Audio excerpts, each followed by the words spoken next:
여러분 안녕하십니까? 김항식입니다. 지난 시간에 여러분들이 고등학교 3년 과정 속에 가장 감명 있게 읽은 책이 무엇이고 또 어느 부분이 기억이 나고 그것이 여러분 인생에 어떠한 영향을 끼쳤는지 소개해 보아라 라고 한다면 어떻게 할 것인지 말씀드리겠다고 해서 준비해 봤습니다. 이번에는 하나만 잡아보려고 합니다. 어느 책을 읽었냐 그랬을 때 대부분의 학생들은 명절을 잡으려고 애쓰더라고요.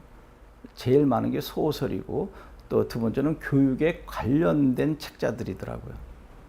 여러분, 생활기록부에 여러분들이 읽은 책들을 보니까 과학 콘서트, 지구 밖으로 행군하라, 한비아 씨의 지구 밖으로 행군하라, 정재승 씨의 과학 콘서트가 제일 많던데 지금 여러분 미소 짓고 계시죠? 제가 한 100여 개 학교의 생활기록부를 좀 검토해 본 것 같은데요. 물론 이것은 자소서를 지도하면서요.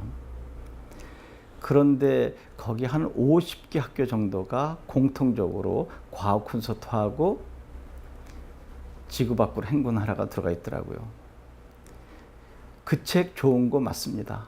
그런데 너무나 많은 학교에서 공통으로 읽은 추천서이기 때문에 상투적인 감이 없지 않아 있습니다. 교수님들께서 궁금해 하시는 것이 있어요. 고전을 많이 읽어라 라고 해서 고전이 물론 동양 고전의 노노맹자 대학 중형만 이야기하는 것이 아니라 게테에 관한, 소크라테스에 관한, 셰익스피어에 관한 글 다 좋습니다.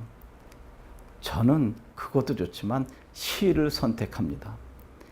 감명 있게 읽은 글을 시로 선택하는 학생들이 거의 있겠습니까? 저는 이제까지 본 적이 없거든요. 그러면 어떻게 접근해야 되냐 하면 이렇게 도입을 시작하면 좋을 것 같습니다. 예, 교수님, 저는 이제까지 생활해 오면서 친구들과의 관계 맺음이 생각보다 어려웠습니다. 나름대로 배려하는 마음을 가지고 살았다 할지라도 어떤 친구에게는 소극적으로 비춰지기도 하고 또 어떤 친구에게는 지나친 간섭으로 가기도 합니다. 여러분 좀 역설적이죠?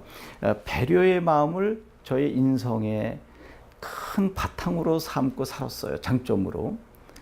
남들에게 배려해줬다 그러면 어떻게 보면 기회를 계속 준 것이죠. 그렇게 되면 그 학생은 저 학생은 왜 나에게 관심이 없나? 또 지나치게 많은 배려를 한다는 것은 관심을 많이 갖는 것일 수도 있지 않는가요? 전학온 학생이 있을 때 굉장히 낯설잖아요. 그러면 그 학생을 배려 차원에서 계속 안내해 주다 보니까 그 학생은 왜 이렇게 귀찮게 나를 간섭하지? 이런 부분이죠. 그러면 관계 맺음이 참 쉽지 않다는 것이거든요. 그리고 또 하나는 나는 저 친구와 친하게 지내고 싶은데 저 친구의 마음을 알 수가 없어요. 그리고 나를 세상에 좀 알려주고 싶어요. 난 피아노도 잘 치고 영어 회화도 잘하고 그림도 잘 그리고 더 나아가서 체육 활동도 잘하고 그리고 내신도 1점대 초반이고 너무너무 완벽하게 잘하는데 학생들이 나를 알아주지 않아. 이럴 때 어떻게 해야 할 것인가 등등.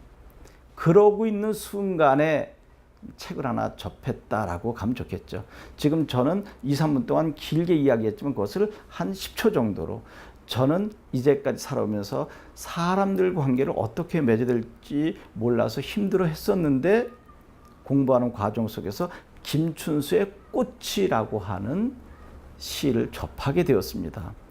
조금 전에 제가 이야기한 10초 정도 그렇게 하면 됩니다. 그럼 교수님께서 저 친구가 따로 시를 읽으려고 한 것이 아니라 공부하는 과정 속에서 김춘수의 꽃, 즉 문제를 푸는 과정 속에서 꽃을 접하고 이제까지 고민으로 해왔었던 관계 맺음을 어떻게 해결해야겠단 말인가라고 귀를 기울이실 거 아닐까요? 그때쯤 해서 제가 그동안 고민했었던 것이 한 번에 해결되었습니다. 거기는 남들이 나를 알아주기보다는 내가 남들을 먼저 인정하고 알아봐 주어야 된다는 것이 나와 있습니다. 어떻게 나와 있는가요? 내가 너의 이름을 불러주기 전에는 하나의 몸짓에 불과했다. 즉 존재를 인식되지 않은 상태의 하나의 대상일 뿐이었다라고 하는 것 아닌가요? 그런데 제가 너 꽃이라고 인식해 준 이후로 그 친구는 나에게 와서 꽃이 되었다라고 했습니다. 쉽게 이야기한다면 내가 상대방을 먼저 인정해 준 거죠. 상대가 나를 인정해 줄 때까지 기다리고 요구한 것이 아니라 내가 먼저 상대를 인정해 준 것입니다. 얼마나 바람직합니까? 그것처럼 너도 나의 이 빛깔과 향기에 맞는 이름을 붙여다오라고 한 것입니다. 상호작용이 이루어진 것 아닌가요? 내가 너를 먼저 인정해 주고 또 내가 너를 인정해 준 것처럼 너도 나를 인정해 준다면 서로 좋은 관계가 되지 않겠는가라고 하는 것을 김춘수의 꽃을 통해서 배우게 되었습니다. 이제 여기서 끝나도 좋지만 그 다음에 더 높은 평가를 받으려면 그렇게 나에게 영향을 주고 또 그것대로 내가 행동을 수정해 가는 것까지 영향을 받았다는 것은 매우 중요한데 그렇게 영향을 준 그 작품에 여러분들의 비판적 시각이 가미돼야 지성이 있다는 평을 받게 된다는 것입니다. 이게 이제 여러분하고는 좀 상관이 없는 대학이지만 서울대학교 같은 경우에는 반드시 독서 읽은 것 3가지를 제출하잖아요.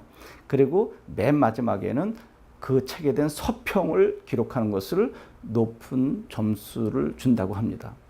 여러분도 마찬가지입니다. 그렇게 좋은 영향을 받았지만 그렇게 좋은 책, 즉 불후의 명저, 불후의 명작인데도 불구하고 이러이러한 부분이 아쉽다라고 하는 여러분의 비판적인 시각을 줄 수 있어야 한다는 것이죠. 그러면 김춘수의 꽃이 그렇게 완벽하게 나에게 상호작용을 하도록 좋은 영향을 주었는데 무엇이 문제란 말인가? 하나 잡아낼 수 있죠. 내가 너를 인정해 주었으니까 너도 나를 그렇게 인정해 줘라고 하는 것이 문제가 될 수 있는 것 아닌가요? 여러분은 누구에게 무엇을 줬을 때 받을 것을 전제로 주나요?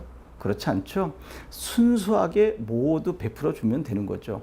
그리고 그 상대가 고마움을 잊지 않고 나에게 준다면 고마운 일이고요.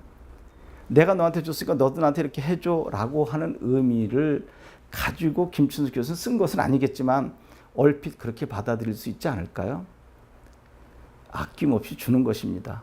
그리고 거기에 감동받아서 상대가 나에게 도움을 주면 고맙게 받으면 되는 거죠.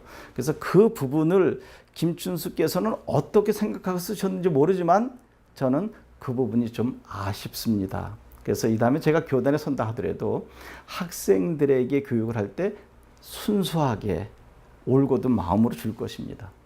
그리고 학생들이 이 다음에 커서 잘 성장하면 저는 거기에 만족할 것입니다. 라고 접근한다면 시 한 편으로도 얼마든지 여러분의 인생에 영향받은 것을 교수님께 말씀드릴 수 있는 것이죠.